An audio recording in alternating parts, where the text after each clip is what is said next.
ஆமென் சொல்லுங்களேன். அதற்கு கர்த்தர் வார்த்தையினால உங்கள் இருதயத்தை என்ன செய்யணும்னா கலக்கணும். அவங்ககிட்ட கலக்கிறாரு இல்ல, நீ சொஸ்தமாக வேண்டும் என்று விரும்புகிறாயா, உன் படுக்கை எடுத்துக்கொண்டு நீ நட.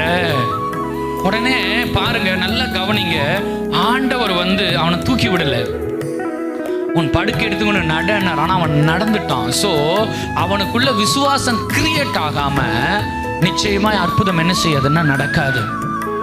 தேவன் அவனுக்குள்ள விசுவாசத்தை கிரியேட் பண்ணியிருப்பார். அதுக்கு முந்தின வசனம் வரைக்கும் விசுவாசம் கிரியேட் ஆன மாதிரி தெரியல. சொத்தமாக வேண்டும் என்று விரும்புகிறாயான் போது அவன் பாட்டி கதெல்லாம் சொல்றான். ஆனாலும் உன் படுக்கை எடுத்துக்கொண்டு நடன போது அற்புதம் உடனே நடக்கிறது. அப்போ அந்த இடத்துல அவன் இருதயத்துல தேவன் ஒரு தூண்டுதலை வைக்கிறாரு. இந்த பிரசங்கங்கள்லாம் எதுக்கு தெரியுமா?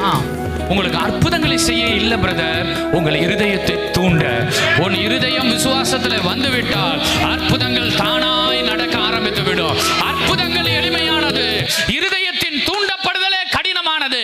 அது சரியாய் தூண்டப்பட்டு விட்டால் அற்புதங்கள் மிக எளிமையாய் நடக்க ஆரம்பிச்சிடும். அல்லேலூயா சொல்லிடுறீங்களா?